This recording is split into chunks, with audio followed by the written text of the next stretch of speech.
এক কয়েদি হঠাৎ জেল থেকে ছাড়া পেয়ে শুরু করে একের পর এক মানুষকে উপরে পাঠানোর কাজ। কিন্তু এই মানুষদের উপর প্রতিশোধ নেওয়াটা তাকে জেলে পাঠানোর জন্য ছিল না, বরং সেটা ছিল তার চাইতেও বহুগুণ ইন্টেন্স কোন রিভেঞ্জ স্টোরি। কিন্তু কি সেই প্রতিশোধ আর কিভাবে সে এই চরম প্রতিশোধ নেয় তা জানতে দেখতে হবে পুরো ভিডিও। বলছিলাম 2010 সালে রিলিজ হওয়া মারাত্মক অ্যাকশন থ্রিলার মুভি ফার্স্টারের কথা। তো চলো আর পেঁচাল না বাড়িয়ে শুরু করা যাক আজকের মুভি এক্সপ্লেনেশন। মুভি শুরুতে আমরা আমেরিকার একটা জেলখানার দৃশ্য দেখতে পাই। জিমি কুলেন নামের এক কয়েদি জেলের প্রিজন সেলের ভিতরে দাঁড়িয়ে থাকতে দেখা যায়। তার আসল নাম জিমি হলেও মানুষ তাকে ড্রাইভার নামে চেনে। আজ তার জেল থেকে মুক্তির দিন। মুক্তি পাওয়ার ঠিক আগ মুহূর্তে সে তার হাতে একটা ছবি নিয়ে তা দেখতে থাকে।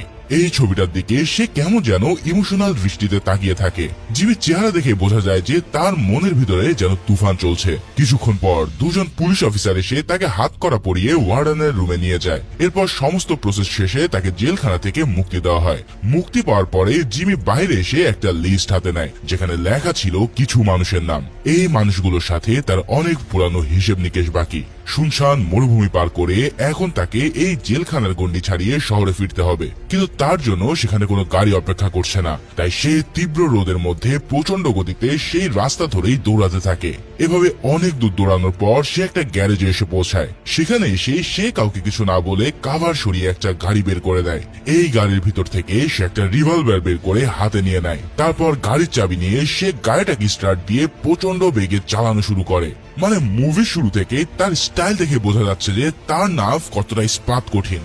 যাই হোক, গাড়ি নিয়ে শহরে আসার পর সে রাস্তার এক পাশে গাড়িটাকে দাঁড় করিয়ে রাস্তার মাঝখান দিয়ে হেঁটে রাস্তা পার হতে থাকে। এদিকে রাস্তা দিয়ে আসা গাড়িগুলোকে তাকে দেখে একে একে হার্ট ব্রেক করতে বাধ্য হয়। কিন্তু সে কোনো কিছু তোয়াক্কা না করে চলন্ত গাড়িগুলোর মাঝখান দিয়ে নির্বাক ভঙ্গিতে রাস্তা ক্রস করে ফেলে। তারপর সে একটা অফিসে ঢুকে কাউকে কিছু না বলে কাকে যেন খুঁজতে থাকে। এদিক ওদিক খোঁজার পর একটা ডেস্কের সামনে এসে সে ওই ডেস্কে বসে থাকা লোকটার দিকে সরাসরি রিভলভার তাক করে বসে। লোকটা কিছু বুঝে ওঠার আগে সে তার কপাল বরাবর হেডশট দিয়ে দেয়। ভাইরে ভাই, মুভির ইন্ট্রো যখন এত রোমাঞ্চকর, তখন সামনে যে কি অ্যাডভেঞ্চার আসতে যাচ্ছে তা তো তোমরা কল্পনাও করতে পারবে না। যাই হোক, জিমি এই লোকটাকে মারার পর কেসের ইনভেস্টিগেশনের দায়িত্ব পায় এফবিআই দুজন ডিটেকটিভ কব এবং সিসেরো। সিসেরো কবকে তার পার্টনার হিসেবে মেনে নিতে পারে না, কারণ এর আগেও তাদের মধ্যে বেশ ঝামেলা চলছিল। তবে সব ঝামেলা পিছনে রেখে তারা দুজনেই একসাথে কেসটা তদন্ত শুরু করে। যে অফিসটাতে লোকটাকে মারা হয়েছিল সেটা ছিল একটা টেলিকমিউনিকেশন কোম্পানির অফিস। রুমের সিসিটিভি ক্যামেরায় পরিষ্কারভাবে জিমির চেহারাটাও দেখা গেছে। তারা দুজনেই সিসিটিভি ফুটেজ দেখতে পারে যে লোকটাকে জিমি মারতে গিয়েছিল সেই লোকটাকে সে আগে থেকে চিনত, যার কারণে তাকে দেখা মাত্রই লোকটার চেহারায় ফুটে উঠেছিল প্রচন্ড ভয়ের ছাপ। অর্থাৎ তাদের মধ্যে কোনো না কোনো পূর্ব ইতিহাস তো আছেই। এখন সেই ইতিহাসটা যে কি সেটা এই ডিটেকটিভদের জানতে হবে। অন্যদিকে জিমি এই কাণ্ড ঘটানোর পর রয় নামের একটা লোকের সাথে দেখা করে। এই লোকটাই তার জন্য রিভলভার এবং গাড়ির ব্যবস্থা করেছিল। তার হাতে থাকা টার্গেট লিস্টটাও রয় তাকে দিয়েছে। জিমি তাকে লিস্টের বাকি ব্যক্তিদের নাম বলতে বলতে সে তার কাছ থেকে ডাবল পেমেন্ট দাবি করে বসে। তখন জিমি তাকে হুমকি দিয়ে বলে যে রয়ের বন্ধু কেনি এসে তার উপরে চড়াও হতে চায়। এই কেনি ছিল একজন ইউএফসি চ্যাম্পিয়ন, অর্থাৎ সে যে কোনো মুহূর্তে কারোর হাড্ডি মাংস পুরো আলাদা করার ক্ষমতা রাখে। কিন্তু সে এবার হঠাৎ জিমির গায়ের ট্যাটু দেখে প্রচন্ড ভয় পেয়ে সাথে সাথে সেখান থেকে পালিয়ে যায়। রয় নিজেও তো বুঝতে পারছে না যে আসলে কাহিনীটা কি। অগত্যা সে জিমির হাতে বাকি ব্যক্তিদের নাম বিনা শর্তে তুলে দেয়। অর্থাৎ বুঝতে পারছো যে জিমি কিছু লোককে মারার জন্য ঘুরছে, কিন্তু তাদের সাথে তার কি শত্রুতা সেটা আমরা মুভির আরো গভীরে গিয়ে জানতে পারবো। এদিকে তার পরের সিনে আমরা কিলার নামের একটা হিটম্যানকে দেখি। সুঠাম গঠনের হ্যান্ডসাম চেহারার এই লোকটা তার গার্লফ্রেন্ড লিলিকে নিয়ে সুখের সময় কাটাচ্ছিল। কিন্তু হঠাৎ কেউ একজন তাকে ফোন দিয়ে জানায় যে তার জন্য একটা মিশন এসেছে। যে ক্লায়েন্টের জন্য তাকে হায়ার করা হচ্ছে তার জীবনের ঝুঁকি রয়েছে, অর্থাৎ কেউ একজন তাকে মারতে চায়। এখন এই কেউ একজন যে জিমি তা তো তোমরা বুঝতেই পারছো। ক্লায়েন্টের চাহিদা অনুযায়ী জিমি তাকে মারার আগে কিলারকে গিয়ে তাকে শেষ করতে হবে। তাই কিলারও তার গার্লফ্রেন্ড লিলির কাছ থেকে বিদায় নিয়ে সব অস্ত্র শস্ত্র সমেত জিমিকে মারার জন্য রওনা দেয়। এদিকে সিসেরো আর কব কেস তদন্ত করতে করতে বেশ কিছু ক্লু পেয়ে যায়। সিসেরো কবকে জানায় যে অনেক বছর আগে একটা ব্যাংক ডাকাতি করার জন্য জিমি জেলে গিয়েছিল। তবে ব্যাংক ডাকাতি করার পরেও তার জেল হওয়ার কথা ছিল না, কারণ সে সফলভাবে ব্যাংক ডাকাতি করে পুলিশের হাত থেকে পালিয়ে গিয়েছিল। এখন যেই গাড়িতে করে ডাকাতরা পালিয়েছিল সেই গাড়িটার ড্রাইভার ছিল জিমি, আর এর জন্যই তার ছদ্মনাম ড্রাইভার। যাই হোক, ডাকাতি করে ফেরার পথে পুলিশ তাদেরকে যখন চেস করে তখন জিমি অসাধারণ ড্রাইভিং দক্ষতায় তারা পুলিশকে ফাঁকি দিয়ে পালাতে সক্ষম হয়। কিন্তু পালানোর পর আর একটা গ্যাং এসে তাদেরকে জিম্মি করে সব টাকা ছিনিয়ে নিয়ে যায়। মানে এ যেন ডাকাতির উপরে বড় ডাকাতি। যাই হোক, লোকগুলো হুমকি দেয় যে যদি তারা টাকার সন্ধান না দেয় তাহলে তারা একে একে জিমির সঙ্গীদের মেরে ফেলবে। তবে সত্যি সত্যি তারা দুজনকে মেরে ফেলার পর বাকি ছিল জিমি এবং তার ভাই গ্যারি। জিমি তার ভাইকে বাঁচানোর জন্য লুট করা টাকা কোথায় লুকানো আছে তা তাদেরকে বলে দেয়। কিন্তু ওই লোকগুলো টাকা হাতে পাওয়ার পরেও জিমির সামনেই তার ভাই গ্যারিকে গলা কেটে হত্যা করে। নিজের ভাইয়ের এই নির্মম মৃত্যু দেখে সে যেন নির্বাক হয়ে গিয়েছিল। এরপর সেই গ্যাং লিডার টাইসন জিমিকেও মারার আদেশ দেয়, আর সেই দৃশ্যটা সে নিজে ক্যামেরায় ভিডিও করে রাখে। টাইসন ছিল মারাত্মক এক সাইকো, যে কিনা তার প্রতিটা খুনের ভিডিও করে রাখত, আর তার আদেশে জিমির উপরে গুলি চালিয়ে তারা সেখান থেকে চলে যায়। কিন্তু আশ্চর্যের ব্যাপার হলো যে লো ক্যালিবারের বুলেট মাথায় আঘাত করার কারণে সেটা খুলি ভেদ করলেও জিমির ব্রেনের কোনো ক্ষতি করতে পারেনি, আর যার কারণে প্রায় মিরাক্কেল ঘটে গিয়ে জিমি বেঁচে যায় এবং তার মাথার ভাঙা খুলিতে একটা মেটাল প্লেট বসানো হয়। বুঝতেই পারছো, মুভির শুরুতে আমরা জিমির কোনো কর্মকাণ্ডের কারণ খুঁজে না পেলেও এখন তো এটা ক্লিয়ার যে সে তার ভাইয়ের মৃত্যুর প্রতিশোধ নিতে এখানে এসেছে, আর এটাই এখন তার জীবনের একমাত্র লক্ষ্য। এবার রয়ের কাছ থেকে পুরো গ্যাংয়ের ইনফরমেশন পাওয়ার পর সে একে একে সবাইকে খতম করার টার্গেট নেয়। জিমির লিস্টে দ্বিতীয় ব্যক্তি ছিল টাইসন। এদিকে জিমিকে মারার জন্য যে লোক কিলার কন্ট্রাক্ট দিয়েছিল সে তার পরবর্তী টার্গেটের ব্যাপারে জানতো, তাই লোকটা কিলারকে সেখানে পাঠায় যাতে জিমিকে সে শেষ করতে পারে। এদিকে কিলারও তার দেওয়া লোকেশনে পৌঁছে যায়, কিন্তু জিমি আগেই ভিতরে ঢুকে টাইসনের মুখোমুখি হয়। এই সাইকো টাইসন তখন একটা মেয়েকে খুন করার প্রস্তুতি নিচ্ছিল। জিমি তার সামনে এসেই আগের বারের মতন তার কপাল বরাবর হেডশট দিয়ে দেয়। এবার টাইসনকে শেষ করার পর সে যখন ঘর থেকে বের হয় ঠিক তখনই তার মুখোমুখি হয় কিলার। কিন্তু কিলার তাকে গুলি করার আগে জিমি তাদের দিকে এলোপাথারি গুলি চালাতে থাকে, যার কারণে কিলার নিজেকে বাঁচানোর জন্য কভার নিতে বাধ্য হয়। এরপর দুজনেই একে অপরের দিকে কয়েক রাউন্ড গুলি চালালেও কিছুক্ষণ পর কিলার দেখতে পায় যে জিমি সেখান থেকে পুরোপুরি ভূতের মতন গায়েব হয়ে গেছে। কিছুক্ষণ পর বাইরে থেকে একটা গাড়ির আওয়াজ শুনে কিলার দেখতে পায় যে জিমি তার গাড়ি নিয়ে পগার পার হয়ে পড়েছে, অর্থাৎ জিমিকে মারার মিশনটায় সে ইতিমধ্যেই পুরোপুরি ফেল করে বসছে। অন্যদিকে এই শুট আউটের খবর ডিটেকটিভদের কাছে পৌঁছে গেলে তারা সেখানে তদন্ত করতে চলে যায়। কিন্তু ডিটেকটিভ কপ তখন তার ছেলেকে বেসবল গেমের জন্য নিয়ে যাচ্ছিল, তাই সে খবর পাওয়ার পরেও 2 ঘন্টা লেট করে ওই ঘটনাস্থলে পৌঁছায়। এরপর সে সিসেরোর কাছ থেকে জানতে পারে যে টাইসনের ঘর থেকে অসংখ্য খুনের ক্লিপ উদ্ধার করা হয়েছে, আর গ্যারিকে মারার ভিডিওটাও সেখানে পাওয়া যায়। এই সব এভিডেন্স একত্রিত করার পর কপ আর সিসেরো তাদের ইনভেস্টিগেশন পুরো দমে চালাতে থাকে। এদিকে কাজ করার সময় হঠাৎ সিসেরো কপের হাতে একটা অদ্ভুত ট্যাটু লক্ষ্য করে। এখন এই ট্যাটু নিয়ে তাকে প্রশ্ন করার পরে সে জানায় যে পুলিশের অন্য ডিপার্টমেন্টে থাকাকালীন এই ট্যাটুটা সে করিয়েছিল, আর এই কথা বলে সে ব্যাপারটাকে কেমন যেন এড়িয়ে যায়। অন্যদিকে জিমি এবার আরো একজনের বাড়িতে গিয়ে হাজির হয়, তবে এবারের ব্যক্তি কোনো টার্গেট ছিল না, সে ছিল তার পুরাতন প্রেমিকা পোর্টারম্যান। অনেক বছর আগে জিমি জেলে যাওয়ার পর তাদের মধ্যকার যোগাযোগ ধীরে ধীরে কমে যায়। এখন পোর্টারম্যান তার নিজের নতুন সংসার গুছিয়ে নিয়েছে, যদিও বা তারা দুজনে একে অপরকে সত্যিকার ভাবে ভালোবাসতো, কিন্তু ভাগ্য তাদের দুজনকে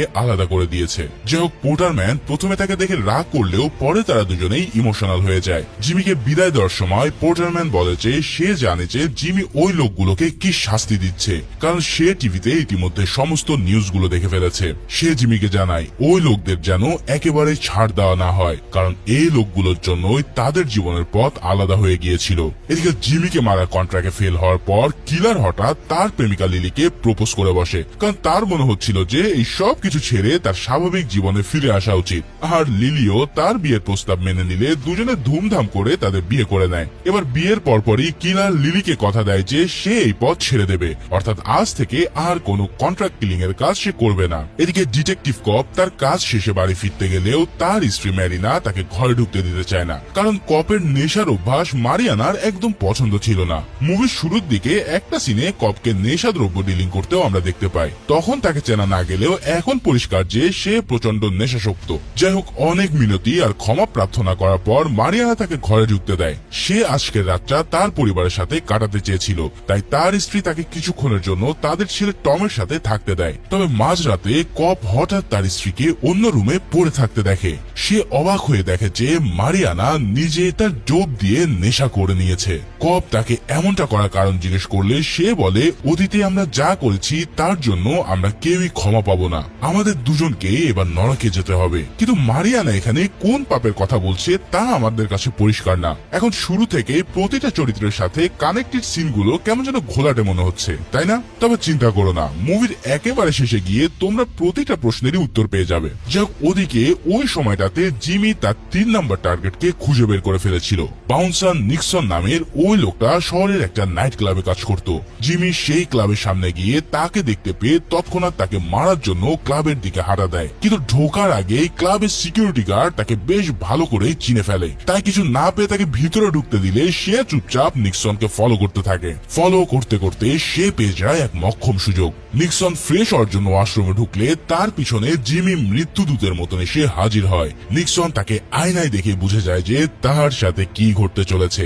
তাই ওয়াশরুমের ভিতরে থাকা অন্য ব্যক্তিকে বাইরে পাঠিয়ে দিয়ে সে ভিতর থেকে দরজা বন্ধ করে দেয়। আর এবার সে জিমির সাথে হ্যান্ড টু হ্যান্ড ফাইটের জন্য রেডি হয়ে পড়ে। জিমি তার শরীর থেকে কৌশলে লুকানো একটা স্ক্রু ড্রাইভার বের করে। এই ক্লাবে ঢোকার আগে অনেক চেকিং এর পরেও গার্ড তার কাছ থেকে এই স্ক্রু ড্রাইভারটা খুঁজে পায়নি। মানে জিমি একেবারে যে প্রফেশনাল লেভেলের কিলার তা তো তোমরা বুঝতেই পারছো। যাই হোক, নিক্সন আর জিমি দুজনেই মার মুখে অবস্থান নিয়ে একে অপরের উপরে হামলা করে বসে। জিমি স্ক্রু ড্রাইভার দিয়ে হামলার জবাব দিতে নিক্সনও তার ছুরি বের করে তার উপরে ঝাঁপিয়ে পড়ে, কিন্তু জিমি তাকে সহজেই কাবু করে দিয়ে তার বুক ফালাফালা করে দেয়। মুমূর্ষু অবস্থায় মাটিতে পড়ে থাকা নিক্সন তার অতীতের কাজের জন্য জিমির কাছে ক্ষমা চায়। এরপর সে জিমিকে বলে যে তার ফোন থেকে যেন তার ছেলেকে ফোন করে জানানো হয় যে তার বাবা তাকে সরি বলেছে। জিমি তার হাতে ফোনটা তুলে নিয়ে সেখান থেকে চলে যায়। তারপর বাইরে এসে সে গাড়িতে বসে নিক্সনের ছেলেকে ফোন করে জানায় যে নিক্সন তাকে সরি বলেছে। অন্যদিকে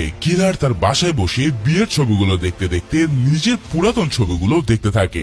এই ছবিগুলো দেখতে দেখতে হঠাৎ স্ক্রিনে জিমির ছবি ভেসে ওঠে, আর তার ছবি দেখে যেন সে পুরোই হকচকিয়ে যায়। তার এই কাজটা যে বাকি আছে সেটা সে প্রায় ভুলে গিয়েছিল।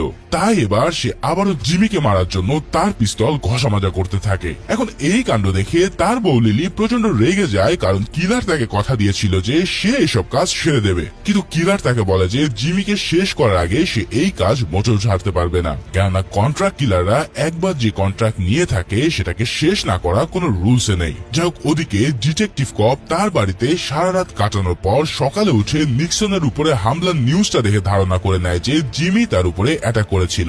এবার সে তাকে মৃত ভেবে ফেলে গেলেও অততে নিক্সন বেঁচে গিয়ে এখন হসপিটালে আছে। এবার কপ ভাবতে থাকে যে তার হাতে এটাই সুযোগ জিমিকে অ্যারেস্ট করার, কেননা নিক্সন যেহেতু বেঁচে আছে তাই তাকে খতম করার জন্য অবশ্যই জিমি ওই হসপিটালে আসবে। আর তাই তো কপ দ্রুত নিজে ওই হসপিটালের দিকে রওনা দেয়। আসলে তার অনুমানটাই সঠিক ছিল। গাড়ি চালানোর সময় রেডিওতে নিক্সন বেঁচে যাওয়ার কথা শুনে জিমি প্রচন্ড বেগে গাড়িটা ঘুরিয়ে হসপিটালের উদ্দেশ্যে রওনা দেয়। অন্যদিকে কিলারও ততক্ষণে এই হসপিটালের সামনে এসে হাজির হয়েছিল, কারণ তার কন্ট্রাক্টর তাকে ইনফরমেশন দিয়েছে যে জিমি নিক্সনকে শেষ করার জন্য এই হসপিটালেই আসবে। তার মানে এটা ক্লিয়ার যে টাইসন তাকে হায়ার করেনি, বরং তাকে কন্ট্রাক্ট দেওয়া ব্যক্তি অন্য কেউ। যাই হোক, কপের অনুমানই কিন্তু সত্যি ছিল। তার অনুমান অনুসারে জিমি নিক্সনকে একেবারে খতম করে দিতে সেই হসপিটালে চলে যায়। হসপিটালের ডাক্তাররা তখন তার সার্জারি করতে ব্যস্ত ছিল।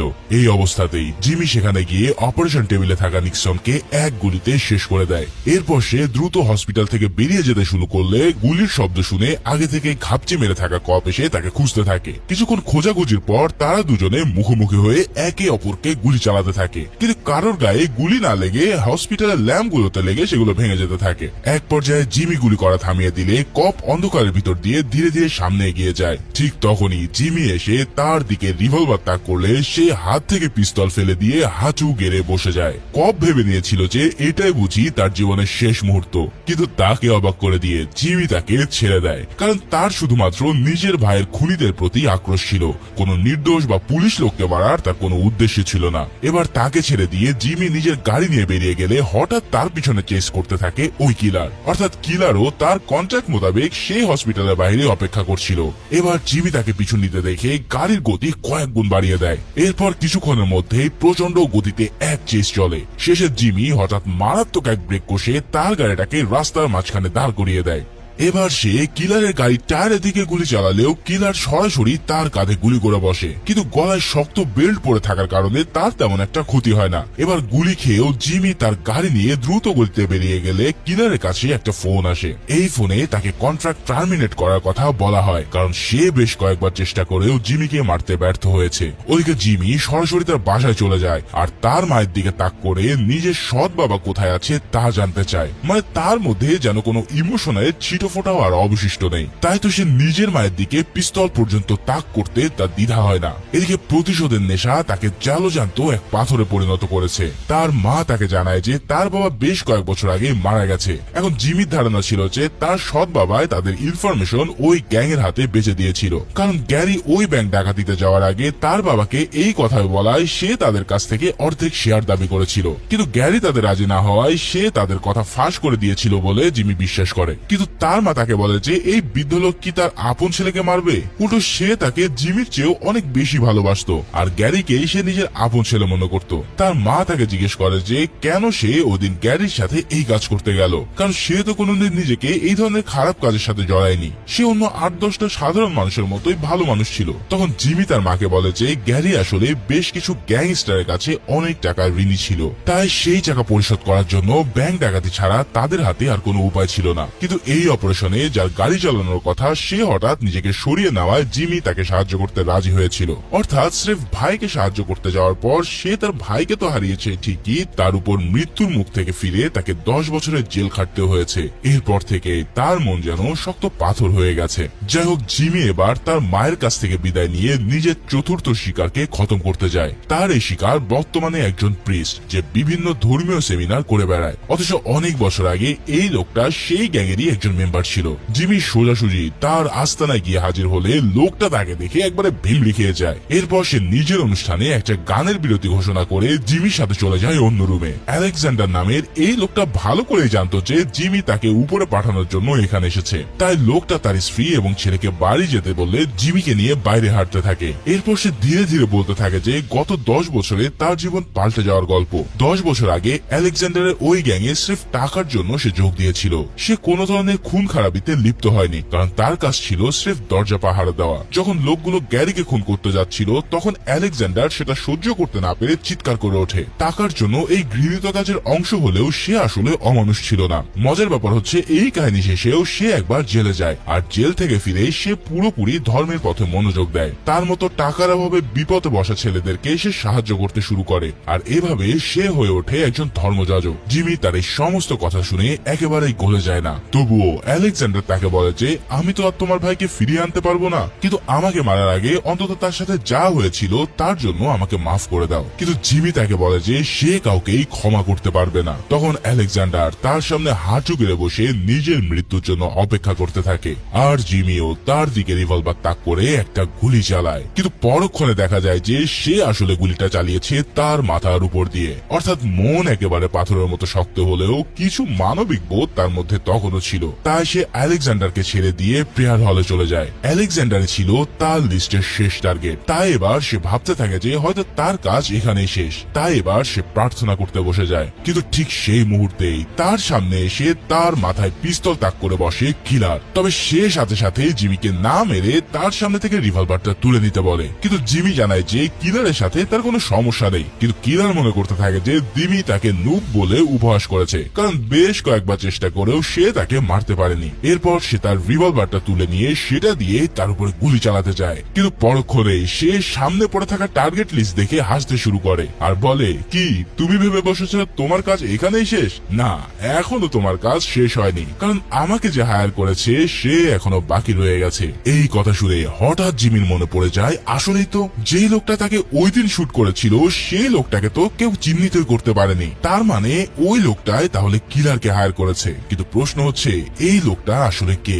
এই সব ভাবনার মধ্যে দিয়ে হঠাৎ সেখানে এসে হাজির হয় কব। সে আগে থেকে জিমির গতিবিধি ট্র্যাক করে এখানে পর্যন্ত চলে এসেছে। চার্চে ঢোকার পরে সে কিলারকে তার হাতের পিস্তল ফেলে দিতে বলে, কিন্তু কিলার কোনোভাবেই তার শিকার ছাড়তে রাজি নয়। তবে শেষ পর্যন্ত সে রিভলভারটা ফেলে দিতে বাধ্য হয় আর পরক্ষণেই কব এক মুহূর্ত দেরি না করে সোজা জিমির মাথায় গুলি করে দেয়। তারপর কিলার বুঝতে পারে যে লোকটা আসলে তাকে হায়ার করেছিল কবই হচ্ছে সেই লোক। তারপর সে তার সামনে স্বীকার করে করে যে 10 বছর আগে জিমির উপরে গুলি চালানো লোকটা আসলে সেই ছিল, অর্থাৎ সেই ছিল ওই গ্যাংয়ের একজন মেম্বার। তাই তো সিসেরো তার হাতেই এই ট্যাটুটা দেখেছিল। সে আরো জানায় যে গ্যারি সহ জিমিদেরকে তাদের হাতে তুলে দিয়েছিল গ্যারির তখনকার গার্লফ্রেন্ড মারিনা, যে এখন তার নিজের স্ত্রী। তার মানে ঠিক এই জন্যই সে নেশা করে কপকে বলেছিল যে অতীতে যা করেছিলাম তার জন্য আমরা দুজনেই জাহান্নামে যাব। অথচ জিমি ভেবে রেখেছিল যে তার বাবাই হয়তো এই কাজটা করেছে। ভাইরে ভাই, এই পর্যায়ে এসে এমন